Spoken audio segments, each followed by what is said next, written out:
करवा दिया। अब आज हम नहीं देखें क्या लिखा है, अगर कोई लिखा होगा, लेकिन जानना चाहिए। अब सोच लीजिए, इसको लिखा हुआ देख करके आप पूछ रहे हैं तो आपको उसी दिन पता चलेगा कि आज लिख रहा है कोई 3 साल के बाद। इसके पहले हमने सोशियो इकोनॉमिक सर्वे करा करके एक एक जगह का पता कर लिया, और पता करने के बाद उन सभी जगहों पर सुविधा देना। और आप जान लीजिए, हम इसमें 2 जगह खुद गए और एक एक जगह देखा जहाँ पर का डेथ हुआ था पहले, तो जा करके देखा तो हमने कहा देखिए ये सब नहीं है। तो इसलिए एक एक चीज़ को देख करके हम क्या बताएं, किए हुए हम लोग। और उसके बाद देख लीजिए कि इसके बाद तो खैर कोरोना का दौर चला आया, लेकिन उसके बाद से एईएस पर असर कम से कम हुआ, इसमें कोई शक नहीं। और कहाँ पर क्यों हो जाता है, दूसरे जगहों पर भी हो रहा, तो उसको हम लोग दिखवा रहे हैं कि हर चीज़ में बच्चों को रात में कहीं ठीक ढंग से किया नहीं किया, अगर रात में कोई बच्चे को हुआ तो तुरंत देखना और तत्काल उसको ले जाना, ये सब बात हम लोग गाइडलाइन किए। तो मेरे ख्याल से आपसे हम आग्रह करेंगे कि आप दोनों बैठिएगा और बैठ करके एक बार आप लोगों को बता दीजिए क्या निकला है, पूछ रहे हैं हमसे। तो वो तो अभी कुछ मंत्री लोगों ने स्टेटमेंट दिया है कि रोड पे नमाज ऑफर करना बैन होता है। यहाँ तक कि यहाँ भी आपके मंत्रिमंडल के कुछ सदस्य ने बोला कि बिहार में भी ऐसे ही रोड पे नमाज ऑफर होना बंद होना चाहिए। What is your reaction? ये सब कोई मतलब है जी? कौन कितना करते रहता है, कहीं कोई पूजा करते रहता है, कहीं कोई गाते रहता है, ये सब कोई इशू है? अब अपना अपना विचार है, हम लोगों का यही सब विचार है। हम तो सबको मान करके चलते हैं इन सब चीज़ों को कि हाँ सबको करना चाहिए। अभी जब कोरोना वाले में हम लोग गाइडलाइन दिए थे, कोई बाहर जा रहा था? बोलिए तो, कहीं इधर उधर नहीं जा रहा था। जो भी गाइडलाइन किया गया था तो कोरोना में तो सब मान रहा था। अब पता नहीं किस बात को लेकर के कोई बोलता रहता है। तो इसमें तो हम लोगों के लिए तो सभी लोग हमारे लिए एक समान, और सबको ध्यान रखना चाहिए, अपने ढंग से ध्यान रखना चाहिए। लेकिन इन सब विषयों पर कोई चर्चा करने का क्या मतलब? कोई सुनता, कोई ना कोई सब तो करता ही रहता है बाहर। तब फिर कोरोना का दौर चल रहा है तो इसमें फिर गाइडलाइन होगा। लेकिन कोई एक धर्म की बात नहीं, सभी लोगों के लिए है कि सब लोगों को इन सब चीज़ों का ध्यान रखना चाहिए। कहीं पब्लिकली बाहर बहुत बड़े पैमाने पर, तो अभी तो उस तरह का कई तरह की दिया गया है ना उनको अनुमति। 2009 में हम ट्रैवल कर रहे थे और उस समय रिपोर्ट आई थी 2009 में कि साहब बिहार का औसत विकास दर 10.5% हुआ है और कंट्री के अन्य किसी भी राज्यों से सबसे ज़्यादा है। तो उसके बाद से हम लोग इसको देखने लगे कि भाई हम लोग काम कर रहे हैं तो हम लोगों का विकास का दर बढ़ रहा है, ये तो बड़ी अच्छी बात है। तो आप सोच लीजिए कि राज्य सरकार ने जो मेहनत करना शुरू किया, तो जो औसत विकास का दर राज्य का है या अन्य राज्यों का प्रति वर्ष का विकास दर है, उससे ज़्यादा अगर बिहार में इस गरीब राज्य ने किया तो मानिएगा ना भाई कि राज्य सरकार और राज्य के स्तर से कितना मेहनत किया जा रहा है। तो ये सब तो काम किया जाए, ये सबको जानना ना चाहिए। और बिहार तो पिछड़ा राज्य है ही, आप तो लिख रहे थे, हमको तो ठीक ही लग रहा है कि सबसे पिछड़ा राज्य है।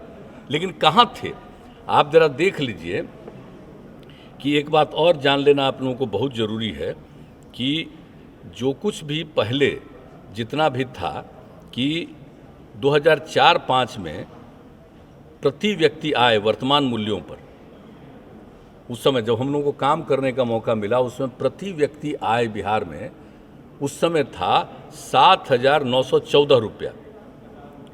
और 1920 तक आते हुए जो काम किया गया, बढ़ करके प्रति व्यक्ति आय 50,735 रुपया हो गया। तो आप जरा समझ लीजिए कि कितना राज्य में काम हो रहा है। लेकिन इतना काम होने के बाद भी क्या होगा? काम तो फूक फूक करने की कोशिश हो रही है। अब बताइए, हर घर नल का जल पहुंचा रहे हैं, हर घर तक बिजली पहुंचा रहे हैं, हर घर तक पक्की गली और नाली का निर्माण कर रहे हैं, इतनी सड़कों का निर्माण कर रहे हैं, इतना ज़्यादा लॉ एंड ऑर्डर को ठीक कर रहे हैं, इतना ज़्यादा पहले कितना दंगा फसाद होता था सबको कंट्रोल किया, कितना ज़्यादा महिलाओं का विकास हुआ, कितना ज़्यादा SC ST का और अति पिछड़ों का विकास किया गया, कितना ज़्यादा जो है अल्पसंख्यक समुदाय के लोगों का विकास किया गया। सब के लिए काम किया हम लोगों ने। अब कितना ज़्यादा उत्थान हो रहा, जो हम बराबर बताते हैं जीविका समूह बनाया, तो जीविका समूह कितना अच्छा बिहार में पहले कुछ नहीं था, बहुत कम था स्वयं सहायता समूह वाला। तो उसमें इतना ज़्यादा हम लोगों ने ये काम किया कि उस समय की जो केंद्र सरकार थी उसने देख करके कहा कि ठीक है, और उसका देश में उन लोगों ने नाम दे दिया आजीविका समूह। अब आप जरा सोच लीजिए, उस समय तो कांग्रेस के नेतृत्व में सरकार थी। तो जो बिहार में बहुत सारे चीज़ों में जो काम हुआ है और उस काम के चलते प्रोग्रेस हो रहा है। देश का समझ लीजिए प्रति व्यक्ति आय 1,34,432 रुपया। तो हम लोग इतना काम किए, यानी 19-20 का फिगर है, उसके बाद का फिगर अभी नहीं अवेलेबल है, और हमारे यहाँ है 50,735। तो इतना मेहनत करने के बाद हम लोग यहाँ पहुँचे, लेकिन देश का इतना ज़्यादा है तो हम तो हैं ही सबसे पीछे। तो सबसे पीछे हैं तो इसका विकास का तो करना है ना। अब राज्य कितना काम कर रहा है उससे यहाँ पर पहुँचा, तब करना ना चाहिए। इसीलिए हम लोगों की तरफ से चला गया कि विशेष राज्य का दर्जा दीजिए। जब विशेष राज्य का दर्जा मिल जाएगा तो क्या होगा, तब क्या होता है, जो सबसे बड़ी चीज़ है आप सोच लीजिए, देख लीजिए, तब तो नहीं हो रहा है आजकल।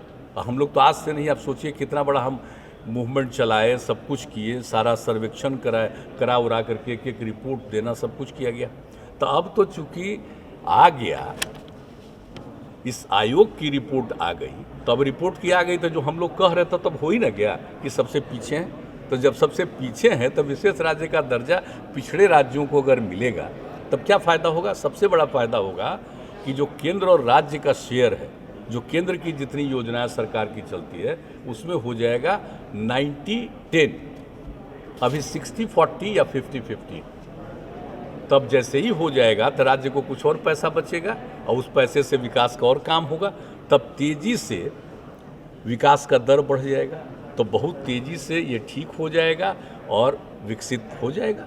तो बहुत ज़रूरी है, देख लीजिए। इसलिए अगर कोई बोलता है तो उनको हो सकता है समझ नहीं होगी, बात ही नहीं समझा होगा। ओपिनियन जो है वो इनको कमजोर कर देता है, डिफरेंसेस ऑफ ओपिनियन जो है। हाँ, नहीं कोई जानता होगा ना, इसलिए तो हम आप पूछ लिए तो अच्छा कि हम बता दिए। वो तो सरकार की तरफ से गया, हमारे यहाँ किसी को अगर नहीं है बात, उनको इस सब तरह की बात नहीं बोलनी चाहिए। ये कोई किसी के बारे में यहाँ से बोल रहा है, वो कोई किसी के खिलाफ बोल रहा है, वो तो राज्य के हित में बोल रहा है ना। और जो मान लीजिए कि केंद्र की सहायता है तो मिलती ही है, तो केंद्र की जो सहायता मिलती है उसी से हो जाएगा, उससे नहीं ना होगा भाई। प्रति व्यक्ति आय तो केंद्र की जितनी सहायता मिल रही है तो उससे प्रति व्यक्ति आय उतनी बड़ी है। और राज्य का जो भी सहायता है, राज्य का जो काम है, तो वही ना कहा जा रहा है कि जो सहायता की राशि जो है वो 90-10 हो जाएगा तो राज्य की और पैसे की बचत होगी, वो और दूसरे बेहतर काम में लग जाएगा। तो ये है बात कहा जा रहा है। तो इसीलिए फिर भेज दिया गया है रिपोर्ट कि जरा इन सब चीज़ों को गौर करिए। और जब हमारा सबसे पिछड़ा राज्य, तो सबसे पिछड़ा राज्य। अगर आपको हमारा वीडियो पसंद आया हो तो इसे लाइक करें, सब्सक्राइब करें और साथ ही बेल आइकन दबाना ना भूलें।